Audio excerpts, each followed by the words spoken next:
Welcome to Amulets and Rituals. Ancient Egyptians believed the world was a chaotic place, filled with supernatural forces. They knew that art and words gave life and power to things. Carved with images from hieroglyphs or in the shapes of gods, amulets were highly personal objects that warded off dangers and disease while attracting success. Some amulets were temporary, intended to solve a specific problem, while others were meant to be worn forever into the afterlife. Priests would infuse amulets with magical energy during religious ceremonies, imbuing them with protective magic to safeguard against supernatural powers. The wealthiest of Egyptians could obtain a divinely ordained pendant in which was hidden a magic formula inscribed on a piece of papyrus. It would act as a unique spell tailored to the owner. Religion was so important to ancient Egyptians that it permeated every aspect of their daily lives. Since water was the source of life and had the symbolism of purifying the body, and there was a complete calendar of each of the religious days, both good and bad. Religion was so important to ancient Egyptians that it permeated every aspect of their daily lives. Since water was the source of life and had the symbolism of purifying the body and the soul, all daily routines began with ablutions. Personal prayers to the gods were sometimes written or spoken, with family prayers passed down through generations.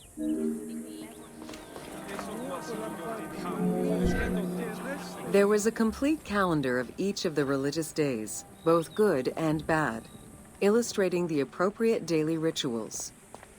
Along with wine, milk, and ointments, offerings to the gods consisted of small amulets to life-size statues and family shrines. During the Greco-Roman period, offerings to the gods consisted of mummified animals, cats for Bastet, dogs for Anubis, and birds for Thoth.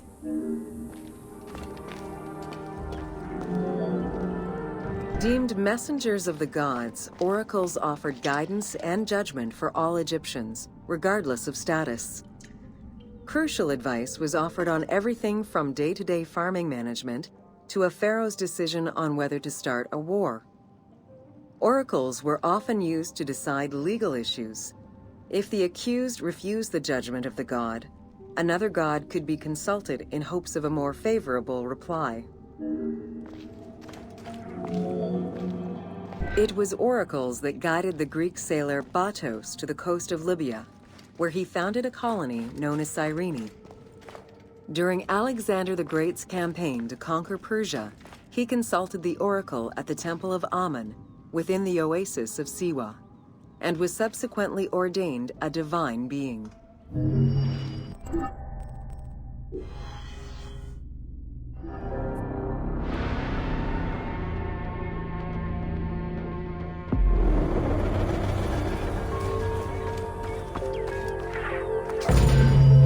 Welcome to Temples and Rituals of Ancient Egypt. During rituals and festivals, the god was carried on a solar barge between the areas of a temple or the temples of different cities. Funerary carvings and paintings covering thousands of years, as well as the Book of the Dead, depict the same ship and oar design. Solar barges have been uncovered near or within several pharaohs' tombs. They were intended to carry the pharaoh into the afterlife. Ancient Egyptians believed that Ra, the sun god, traveled the skies in a boat known as the Solar Barge. The Solar Barge was believed to cross over to mythological lands.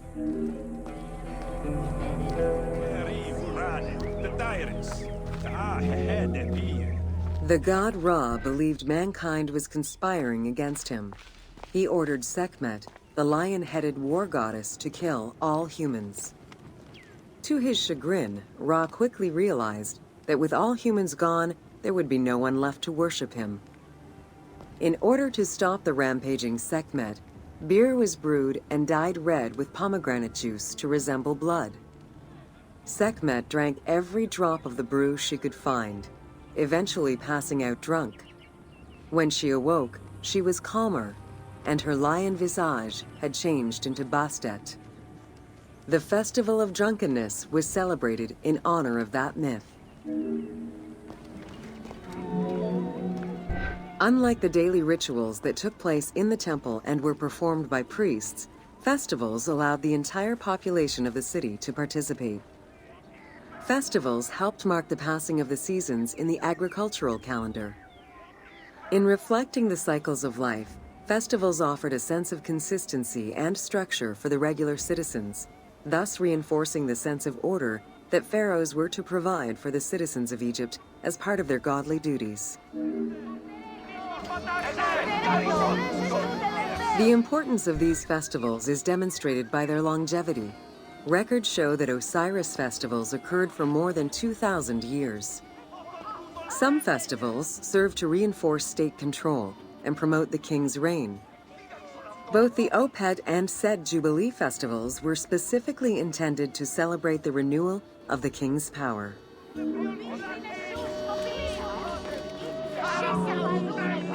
The temple hierarchy consisted of high priests, several types of priests, scribes, and servants. The high priest was known as the prophet. Some divinities had up to 4 prophets, and they were the ones to perform the most advanced and complex rituals. Egyptian priests were not confined to solely religious tasks, and in fact had crucial roles in Egypt's administration, most of which served to reaffirm the pharaoh as the proper vessel for the gods. Their focus within the temple was centered on the proper conduct of daily divine rituals, rather than as custodians of dogma or the indoctrination of individuals. Scribes were custodians of the sacred sciences. Some priests were associated with the funeral rites and were considered the group with medical knowledge. The servants of the Ka were low-ranking priests who carried food and offerings in funerary rituals. Lector priests were distinguished by their ability to read, and their main duty was to recite specialized religious texts in both temple and funerary rituals. Priests and all the officials who served the temple worked only 3 months a year, with each period separated by a quarter of inactivity, at least within the temple compound. Each outgoing group handed over the temple and their tools to the newcomers. Only the high priesthood remained in permanent office within the temple. The most sacred part of the temple was referred to as Jeser Jeseru, the Holy of Holies. The most sacred inner sanctuary was where the shrine to the temple deity was located. Only priests were allowed within. Offerings were given, and rituals unseen by even the pharaoh were performed. While the team chose to allow any character access to this space in some game temples, normally it was reserved for priests alone. Pharaohs and their priests often chose the site of these sacred temples because of some mythological connection or an alignment with the cardinal points and certain stars. Once selected, a foundation ritual was performed. The pharaoh was required to complete 10 steps in the ritual, which required a mix of offerings as well as specific construction techniques. Once the temple was complete, construction of the chamber containing the shrine, or naos, began. The naos was where the god statue stood. The representation of the deity was usually in stone or wood and decorated with gold, silver, and precious stones. Smaller temples had only one naos, while larger complexes, such as the Temple of Karnak, had many chambers to honor gods, such as Amun, Ptah, and Osiris. Each statue was believed to be a receptacle for the presence or essence of the god's Ka, enabling it to take a physical form. Through the statue, the god came to the shrine to eat, drink, and communicate with the pharaoh, or with the priests standing in for the pharaoh.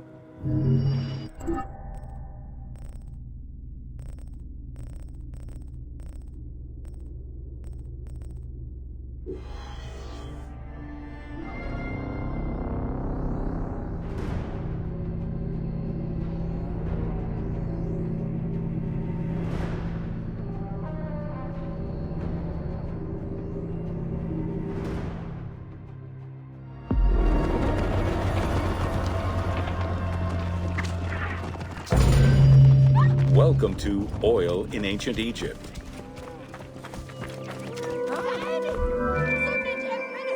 Castor, sesame, and moringa were the source of the most common oils in ancient Egypt. Oil was used for various purposes: cosmetics, medical treatments, nutrition, perfume, athletics, and rituals, to name a few. The team decided to use oil as an explosive to add more gameplay opportunities for the player.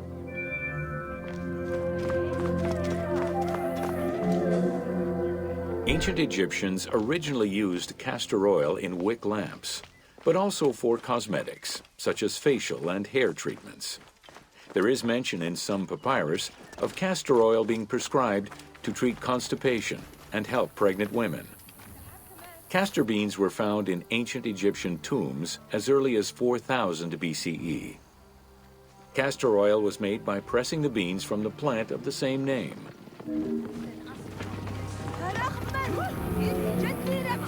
Olive trees were present, though scarce, in ancient Egypt's early history, and olives were mostly imported from Syria and Palestine.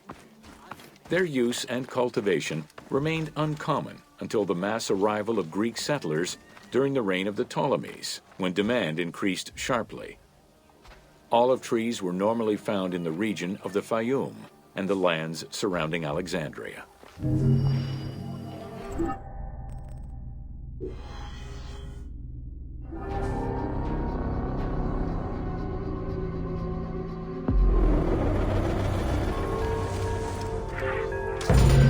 Welcome to Wine in Ancient Egypt. When the god Horus lost his eye in a war with Seth, the ancient Egyptians believed the eye turned into a vine, and the vine's tears became wine. Early texts, dating back to 3150 BCE, contain the hieroglyph for vine. Regarded as extremely valuable, wine was highly sought after by the elite. It was also an essential part of many religious ceremonies.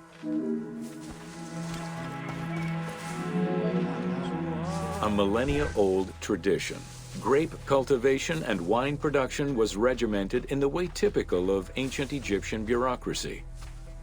Egyptians kept careful records of winemakers, which they clearly identified on labels. Every landowner with a modicum of self-respect usually kept a vineyard.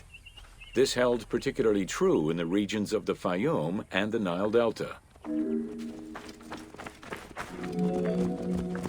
Documentation shows that only certain craftsfolk were allowed to provide the containers required to store and transport wine. That and rigorous quality control checks established for every step of wine production shows that ancient Egyptians knew that the quality and longevity of wine could easily be affected by any number of variables, which they paid careful attention to.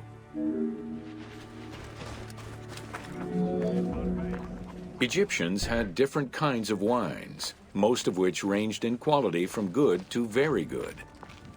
The sweet shadé, to which honey had been added. The soft negem, obtained by drying the grapes in the sun. The ma, reserved for religious ceremonies. And finally there was the peyor, the mediocre-rated wine, resulting from the second pressing of grapes and reserved for a less discerning palate.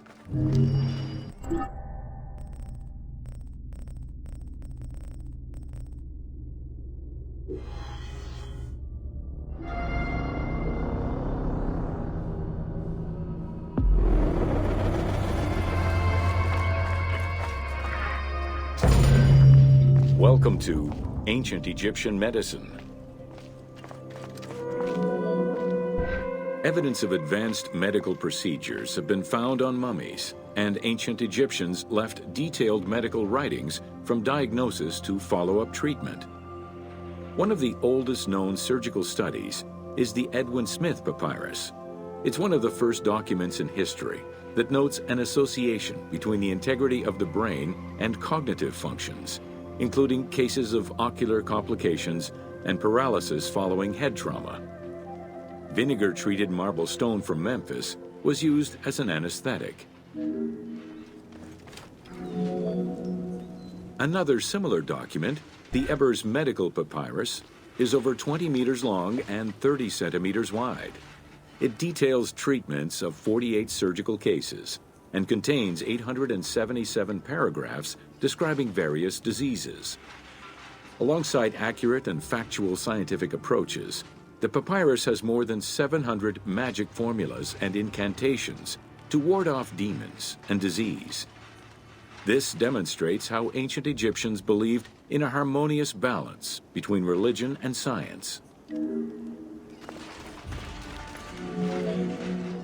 Remedies were considered as medicine and carried by doctors and priests. Village doctors often had another job alongside their medical duties and the preparation of medicines. A cure for blindness was made of fermented honey, ochre, and coal.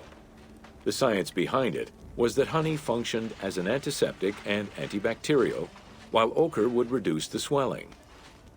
All of their knowledge did not always suffice.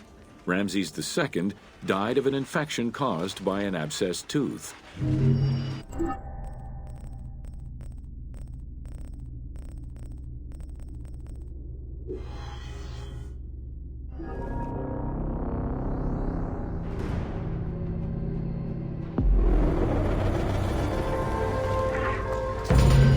Welcome to Domesticated Animals of Ancient Egypt.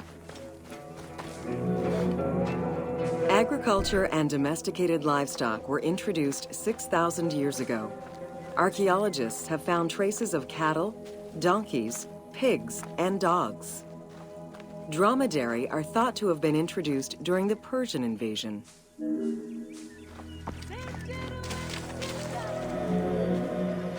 Pets were deeply cherished in ancient Egypt.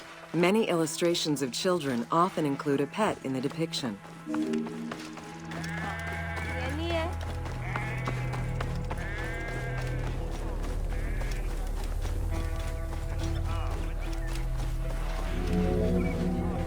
One of ancient Egypt's most iconic animals, the cat, wasn't adopted into their daily life until the Middle Kingdom. Since they were so highly capable of killing snakes and rodents, cats were present throughout every period. However, they only became pets sometime during the Middle Kingdom. Prince Thutmose, son of Amenhotep III, had his cat Ta-Mew laid to rest in its own sarcophagi.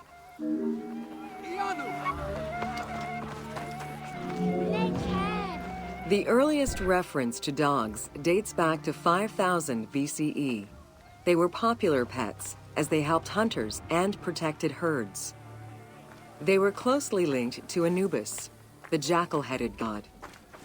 Baboons, monkeys, and even falcons were tamed as pets. Each was mummified and buried with as much ceremony as any family member.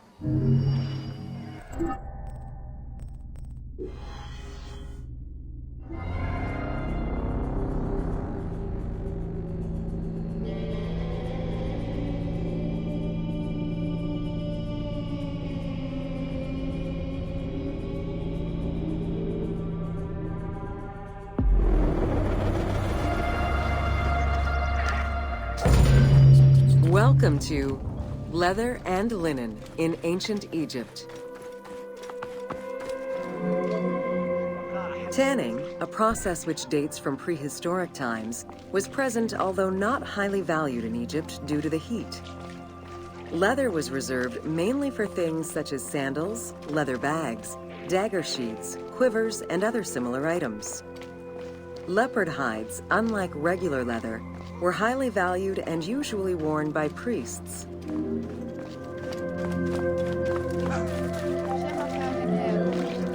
Valued for its coolness and freshness in hot weather, linen was the fiber most commonly used for fabrics and textiles.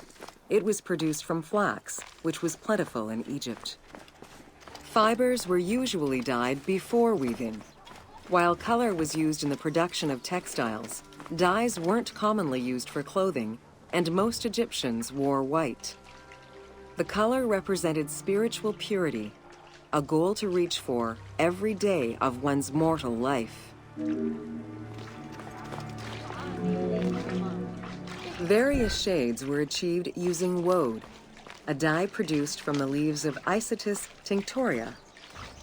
The plant was cultivated for this purpose within the Nile Delta and allowed for the creation of various colors. For example, different maceration times of the leaves would result in colors ranging from red to green, while adding in limestone shifted it to blue. During the Greco-Roman period, other ingredients were found, resulting in a wider range of colors.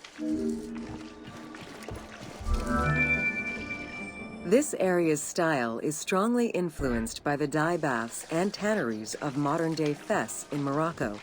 This helped Ubisoft envision what such locations might have been like in ancient Egypt. While this tannery is within the city walls, back then they were often found outside the city boundaries. The tanner's trade was considered off-putting by the Greeks, as all these operations resulted in noxious smells.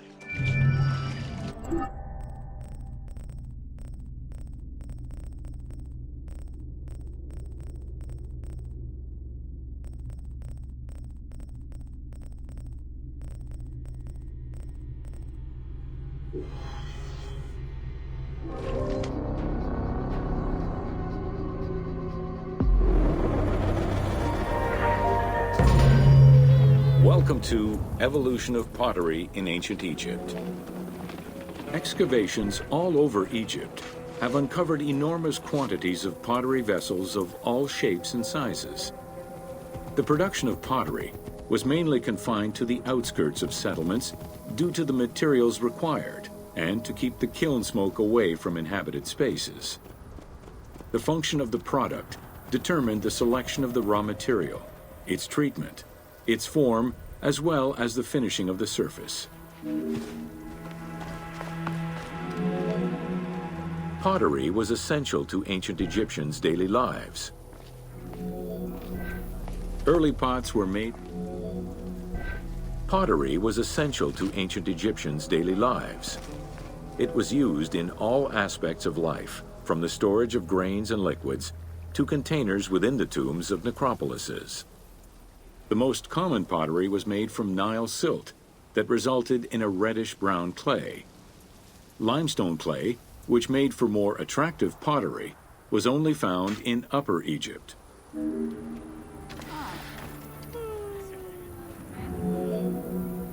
Early pots were made from pinched or coiled clay. Chopped straw, ashes, and other minerals were added, and the mixture was then smoothed and decorated before being put in the oven. Pots were fired in bonfires or enclosed within a brick kiln. The potter's wheel was utilized during the Old Kingdom. Pottery became smoother and more polished, similar to river stones. It was decorated primarily in red pigment, with the black color achieved by exposing it to smoke. Pottery workshops were attached to palaces or temples, and around the late period, specialized workshops began to appear.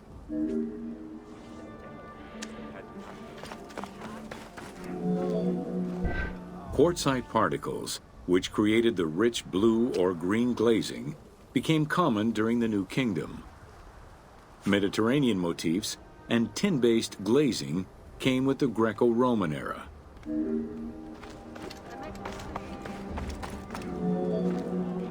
Potsherds could be found anywhere and were the most common canvas for writing or drawing, in comparison to the more expensive papyrus sheets. Named after their Greek description, ostraca contained daily life records, letters, or could be drawn upon. Artists drew sketches for temples and tombs, or simply for leisure.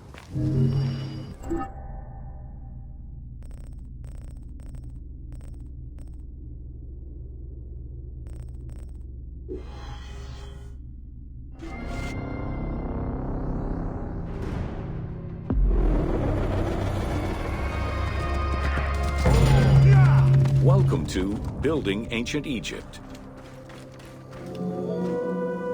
Constructed with bricks made of mud, most ancient Egyptian buildings were not permanent.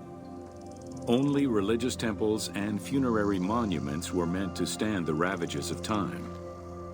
For these very important structures, Egyptians used limestone, sandstone, and harder materials, such as granite, quartzite, and travertine.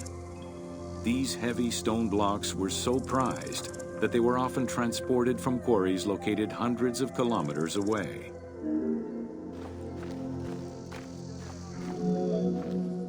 Limestone was common and easy to extract from quarries on the east bank of the Nile. This particular limestone had marine fossils in it, however, preventing it from being easily decorated and polished. Used as the main building material, the structure would then be finished with a finer limestone that was polished smooth and decorated as needed. Limestone was used for the building of the first pyramids and for most of the religious buildings of the Old and Middle Kingdoms. Ancient Egyptians preferred to use sedimentary rock beds or layers like sandstone and limestone because they were often easier to extract. The common method used to extract stone was the open pit quarry. Stonecutters would find quality stone, shape, and dig it out on site. Open pit quarries enabled many workers to work simultaneously on many blocks, which allowed for better productivity. Workers would draw a large grid directly on the stone's surface, taking care to leave a space between the blocks.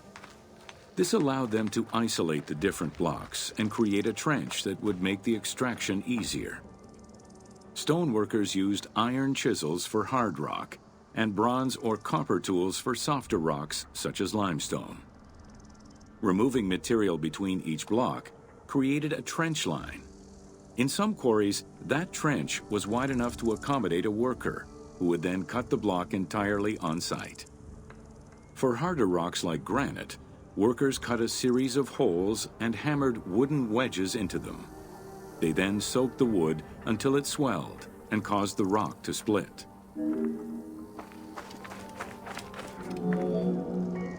The gallery extraction technique was used when the desired rock was buried under layers of rubble. This method was often necessary in order to find the whiter and finer limestone required for a smoother finish. The first step was for the stoneworkers to create an access pit that would allow them to reach the desired wall of stone. Once a wall of quality stone was exposed, workers could then cut out smaller blocks. This pit required a descending platform. Designed like a stairway, it allowed them to free multiple galleries of blocks. To cut the stone, they created a longitudinal kerf, or slit, and then cut the rock at a 90-degree angle. The lower side was determined along the geological layers or by using a horizontal cut. Wooden wedges were inserted in the rock and hammered in. Shock waves were then generated using hammers, fracturing the blocks at the seam. To maintain the stability of these mining pits over the course of quarrying, workers would leave support sections of unexcavated rock.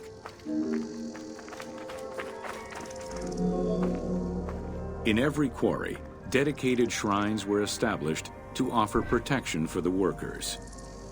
In particular, Serket, the scorpion goddess, was considered a very powerful deity among quarry workers. Every mine and quarry of ancient Egypt included a scorpion charmer, who was said to use magical powers to ward off the dangerous insects and keep the workers safe.